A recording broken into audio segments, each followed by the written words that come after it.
Сериозно ръстово предимство за Ташкенбай.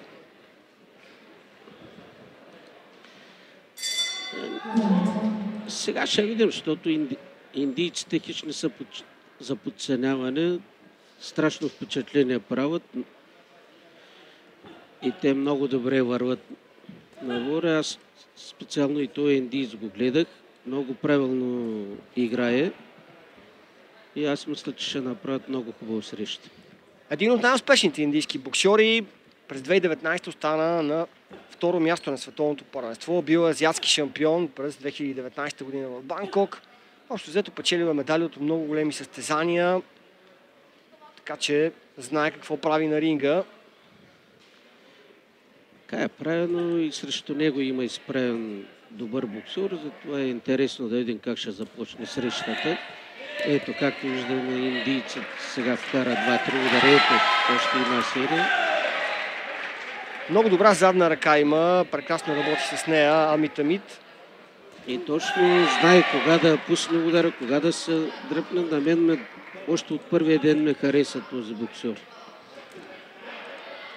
Определено има класа в играта на Амит Амит.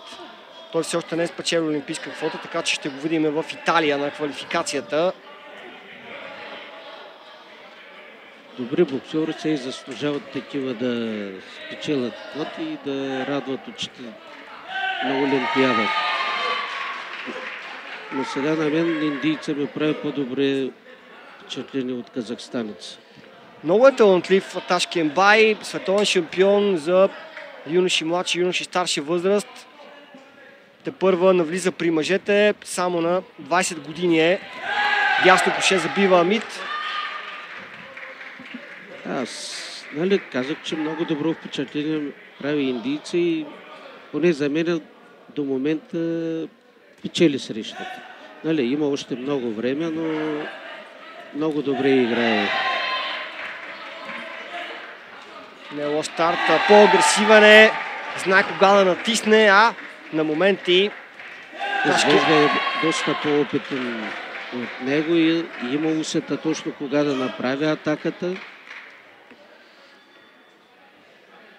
Нещо се случи май с боксовия кец. Кеца се е вързал, няма контузии. Много силен турнир за Амит Амит. Всичките си 3 мача тук спечели с по 5-0 съдийски гласа. Не остави никакви шансове на конкуренцията. Победи боксер от Украйна. След това надви един монголец и на полуфинала се справи с Самет Гюмуш от Турция. Не, това е много хубаво. Турнир Странжа стана много силен. Но виждаме, че вече няма индийц, няма това. Силите почти са изравнени и просто не може да кажеш кой ще победи. В прекрасна форма изглежда Амит Амит. Десен прав в главата на Ташкенбай, който просто изостава с една идея от атаките на Амит Амит. За мен индийц е по-опитен боксер и ако продължават така, ще спечели срещата. Ташкенбай миналата година достигна до финал на шампионата на Казахстан. Там загуби от най-добрият боксер на Казахстан в тези ниски категории, Секемби Босинов, който неведнъж сме го виждали да печели отличия на големи първенства. Но и миналата година беше момента, в който Ташкенбай спечели световната титул при юношите. 10-9 за Амит Амит, единодушно за индиеца. Никакви проблеми. Няма спор в такъв рунд, в който единият боксер доминира категорично. Макар че тук, и не само тук, и на други турнири сме виждали какви ли не съдийски решения. Така е, но се пролича, че индийца е доста по-опитен от казахстанския боксер. Използва всички моменти, правилната дистанция, правилно насочени удари и заслужено се спечели с 5-0. Ташкенбай за втори път е тук на турнира Странджа и за пръв път достига до финал, което е прогрес.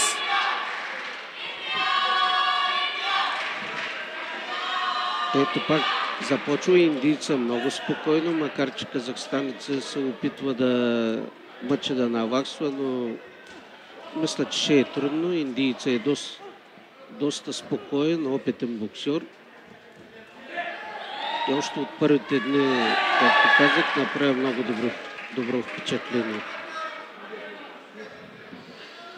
Израства в малко селце Амит Амит, баща му е бил фермер, а брат му е бил боксер, именно той го запалва по този прекрасен спорт.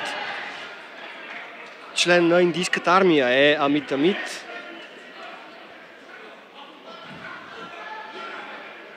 Това не знаех, нали, че е в армия, ама те там се раздават всичко им е живота в армия в това и правилно са го подбрали като смел, силен човек.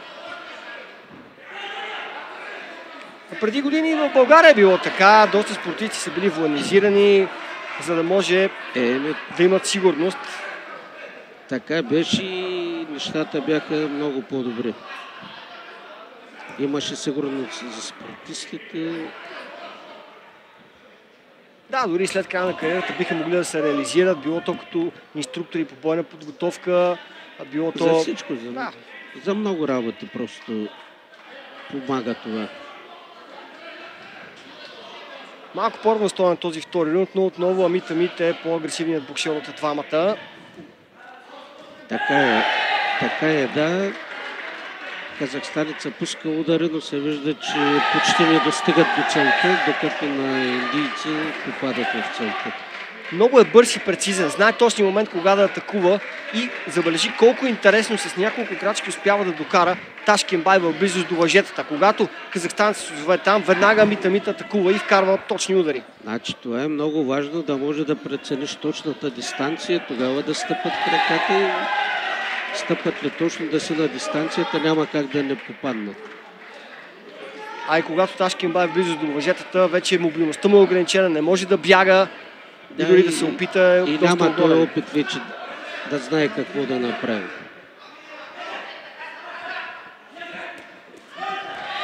Ето още една комбинация. Някакъв проблем стана, гумата май падна от устата на Амит Амит.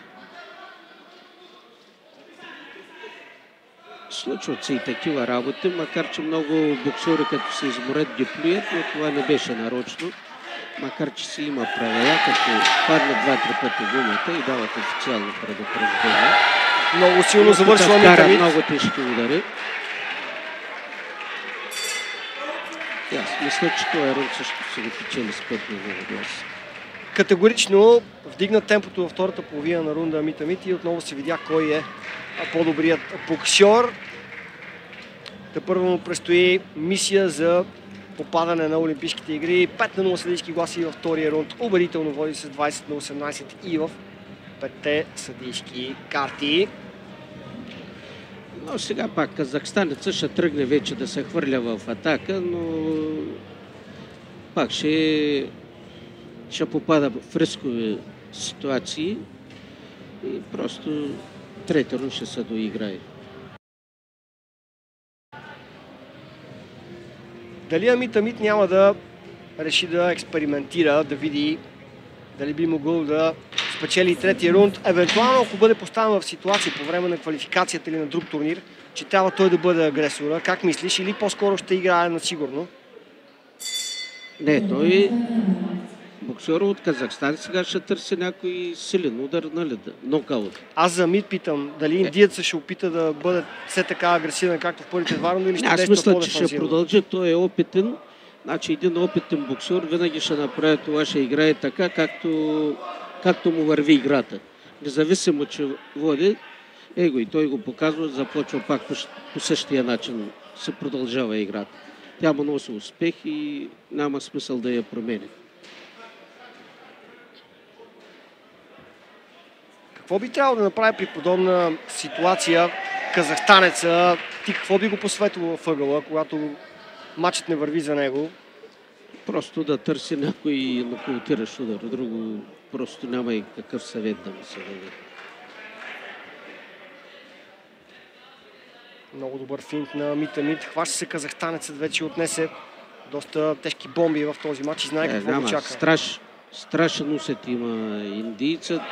Толкова изчислява точната дистанция, че по-нисък е, стъпи му кръка и веднага нанася удар. И играе само с точни удари, в които е сигурен, че ще попадне. Почти не хвърля в въздуха удари. И много хубаво скъсява дистанцията, той е по-ниският, но виждате, когато се приближи, нещата стават ясни. Няма отговор. Боксерът от Казахстан.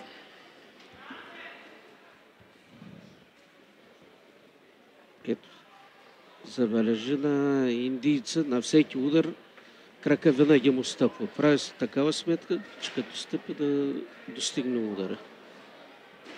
Супер рутиниран боксер, който е играл на много международни турнири срещу най-добрите боксери в света. За съжаление, тази категория сякаш беше доста празничка в последните години. Даниел Асенов има трудности да свали. Той се пробва на първата квалификация, не успя да вземе квота. Сега е решил да става професионален боксер. Ясен Радев не може да свали от 54 кг.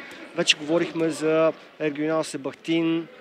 Жалко наистина, защото това всъщност е и първата най-ниската мъжка категория в олимпийския турнир. Да, така е. Жалко, че има контузия и трябваше да направя тук една проверка на по-горната категория. Да се види как се чувства.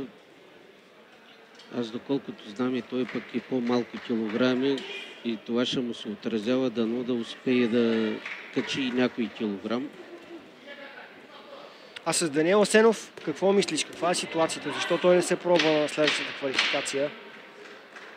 Сигурно му е трудно да ги сваля вече килограмите. 100%. Това, че му е трудно, но той просто в последно време... Не знам откъде идват тия неща, но почна да не се отнася сериозно към големия бокс.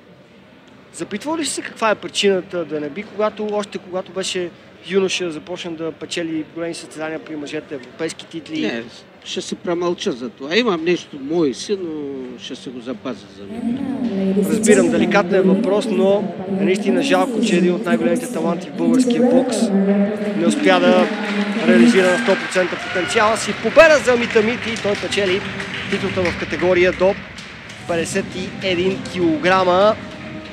Първи успех за Индия тук на турнира Странджа. Златен медал. 5-0 съдийски гласа. Взе всичките ръндове, всичките съдийски карти.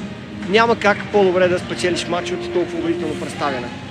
Просто игра перфектно. Това за сега той ми е направил най-добро впечатление от всички боксери. Говориш не само за тази категория, но и от другите категории, така ли? Да, поне за сега, да. А аз ще ти кажа за един друг боксер, който на мен ми направи впечатление и който ще видим след мъничко в категория до 57 кг. Още един индиец, който се казва Сачин. Страшно атрактивен. Още от първия матч тук правеше изключителни неща и за мен той би трябвало да бъде сред претендентите за получаване на някаква награда, подгласник на шампион на Купа Странджа. Разбира се, ако успее да вземе финала си срещу силния узбек Шахзод Музафаров. Тук отново в тази категория го нямаше титуляра в